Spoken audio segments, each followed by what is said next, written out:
गोपिया कात्यायनी माता के पूजन करती है। कात्यायनी महामाये महायोगी निधीश्वरी।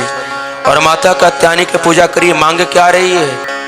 हे कात्यायनी माता, आप यही कृपा करो कि हमारे जो पति हो वो गोविंद हो, वो नंद नंदन हो।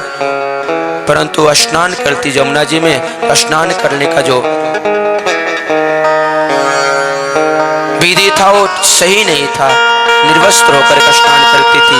भगवान उन गोपियों के चीर को चुराए। गोपियों ने गोविंद से कही, कन्हैया हमारे चीर को ला करके दे दो साड़ी को। भगवान कहे, जैसे गई थी ना निर्वस्त्र होकर के जमुना जी में, वैसी निर्वस्त्र होकर के आओ और अपना अपना कपड़ा लेकर के जाओ।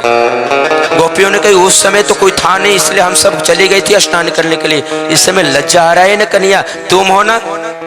भगवान कहे, गोपियों यही जीव का भ्रम होता है। मैं कहीं दिख जाता हूँ तो लोगों को होता है कि भगवान यहाँ है, नहीं दिखता हूँ तो लोगों को लगता है कि भगवान नहीं है। गोपियों उस समय भी मैं था और इस समय भी मैं हूँ। और वहीं महाराज भगवान उपदेश दिए और वहीं गोपियों के ऊपर भी भगवान कल्याण किए।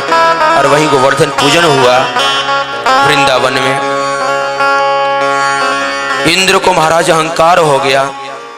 मेघमालाओं का आदेश दिया जाकर के, ब्रज मंडल में इतना बारिश करो कि सब तहस नहस हो जाए। भगवान 7 दिन के 7 साल के गोविंद ने 7 कोस के जो हमारे गिरिराज जी हैं उनको 7 दिन और 7 रात्रि तक कानी उंगली पर भगवान रखे।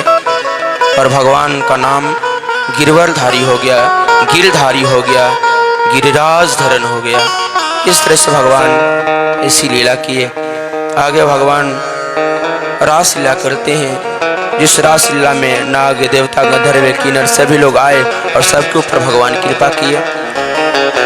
अरिष्टकासुर, मायासुर आदि राक्षस आए, धनिकासुर, भगवान उन सबका उद्धार किए। यज्ञ पत्नी शाला में जो यज्ञशाला में जो ब्राह्मण देवता थे उनकी पत्नियों के ऊपर भगवान कृपा किए। और वहीं भगवान मथुरा में गए, कंस का भगवान उद्धार किए। और वहीं भगवान गुरुदेव का आश्रम पे गए पढ़ने के लिए। अल्पकाल विद्या पढ़ करके श्रवण करके स्वाध्याय करके आए। और वहीं भगवान का महाराज आगे भीष्म की पुत्री जिनका नाम रुक्मिणी, उनके साथ विवाह भी हुआ। भगवान का पूरा विवाह 16,108 हुआ। भगवान का तो अनंत चरित्र है। पुंडरक नामक राक्षस को भी भगवान उद्धार किए। भगवान जरासंध का भी उद्धार करवाए भीम के माध्यम से। यही नहीं, महाराज सुदामा जी के ऊपर भी गोविंद कृपा किए। जो सुदामा जी जितेंद्रिय हैं, ब्राह्मण होने के बाद भी उनमें ब्राह्मणत्व भी है। प्रशांत आत्मा, जो हर समय महाराज प्रसन्न चित्त रहते हैं, ऐसे सुदामा जी को ऊपर कृपा किए। आज हम और आप कहते हैं ना, बिन मांगे मोती मिले, मांगे मिले ना भीख। सुदामा जी द्वारिकाधीश से कुछ मांगे भी नहीं और द्वारिकाधीश ने सोने का महल दे दिया। और वहीं महाभारत युद्ध हुआ जिसमें केवल 10 लोग बचे। भगवान द्वारिकापुरी आए। भगवान के भी महाराज पुत्र पौत्र बहुत हो गए थे। कभी कभी पुत्रों का उलाहना सुनाई देता भगवान को। एक दिन भगवान अपने पुत्र पौत्रों को संदेश दे रहे थे, कुछ माने कुछ नहीं माने। नृपोपाख्यान के माध्यम से भगवान संदेश देना चाहे कि राजा नृग इतना दान किया था, गौदान किया था कि महाराज किसी के बस की बात नहीं थी गिनना। भले कोई महाराज सर में जो बाल हैं उसको गिने जा सकते हैं, कोई गिन ले, बालों के कणों को कोई गिन ले, परंतु राजा नृग जितना गौदान किया था ना, उसको गिनना महाराज मुश्किल था। परंतु मरने के बाद भी राजा नृग गिरगिट बना हुआ था और भगवान का स्पर्श मारते से उसका कल्याण हुआ। भगवान पुत्र पौत्रों से कहे, देख रहे हो, अरे कोई हमारा अपमान करता है, कोई हमें गाली देता है तो मैं क्षमा कर देता हूँ, परंतु ब्राह्मणों का जो अपमान करता है, जो संतों का अपमान करता है, अवश्य में भोक्तव्यम कृतम कर्म के शुभाशुभम अवश्य भोगना पड़ता है।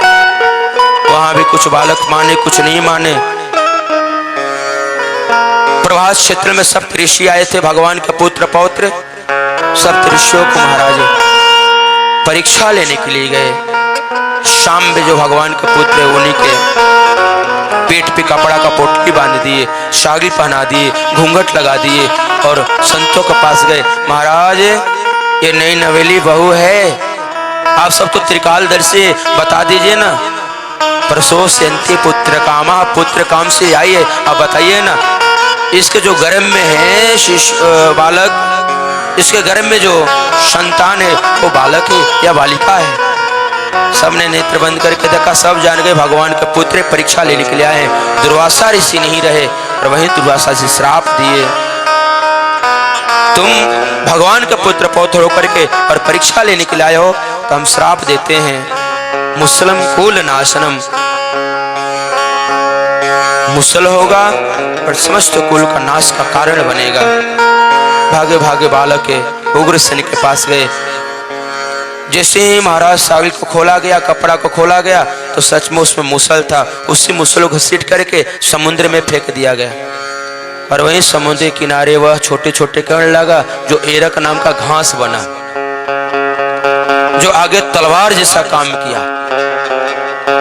छोटा सा जो कण था वो भी समुद्र में फेंक दिया गया। उसी महाराज कण को एक मछली निगल गई पेट में। उस मछली को एक मछुआरे ने जाल में फंसाया और उस मछली को तो अपने प्रयोग में ले लिया। उसके पेट में जो लोहे का कण था ना, उसी कण को वाण पे सजा करके रखा था तो कोई मैं अच्छा शिकार करूंगा। सोने की नगरी द्वारिकापुरी सब सुना सुना हो गया। नारद जी आए, वसुदेव से भेंट हो गई तो वसुदेव जी ने पूछा आत्म कल्याण कैसे होगा, भगवान के भक्तों का लक्षण क्या है, भक्त कितने प्रकार के होते हैं। तो वही महाराज जी यदु, वही हमारे जनक जी और 9 जोगेश्वरों का संवाद सुनाते हैं। और इस संवाद का अंतिम सूत्र यही है कि हम जो भी कर्म करें उसको गोविंद के चरणों में अर्पण कर दे। कायेन वाचा मनसेन्द्रियवा बुद्ध्यात्मना मनुष्म भावात् करोमि यद्यत् सकलम परस्मै नारायणाय समर्पयेत्। हम खेती करें, नौकरी करें, अध्ययन करें, अध्यापन करें, जो भी हम कर्म करें ना, सब भगवान को सौंप दीजिए। यही महाराज कल्याण का सरल उपाय है। इस तरह से नारद जी उपदेश दिए। भगवान उद्धव जी भगवान के पास गए और भगवान भी महाराज यदु और दत्तात्रेय संवाद को सुनाए, अपनी विभूति को बतलाए। और वहीं भगवान अर्जुन को से कहे, अर्जुन जो भी स्त्रियां बची है उन्हें लेकर के जाओ। आज से 5वें दिन 7वें दिन समुद्र अपनी मर्यादा को उल्लंघन करेगा और सारा द्वारिकापुरी डूब जाएगा। अर्जुन लेकर गए, भगवान कोल भी नहीं बन करके अपनी स्त्रियों का हरण कर लिए। और वहीं अर्जुन को भगवान कहना चाहे, अर्जुन जब तक मैं हूँ, जब तक हमारी कृपा है तो तुम्हारी गांडी में और तुम्हारे में शक्ति है, मैं नहीं हूँ, हमारा कृपा नहीं है, सब निस्तेज। और वही महाराज भगवान दारू को नाम के सारथी को भी कहे, जो भी पत्नियां बच्चे, जो भी लोग बच्चे तुम ले जाओ वृंदावन मथुरा स्थापित कर देना। वहीं दारू के भगवान के जो सारथी हैं उस द्वारिकापुरी में रहने वाले लोगों को लेकर के मथुरा और वृंदावन में स्थापित किए। और वहीं भगवान देखते देखते अंतर ध्यान हो गए।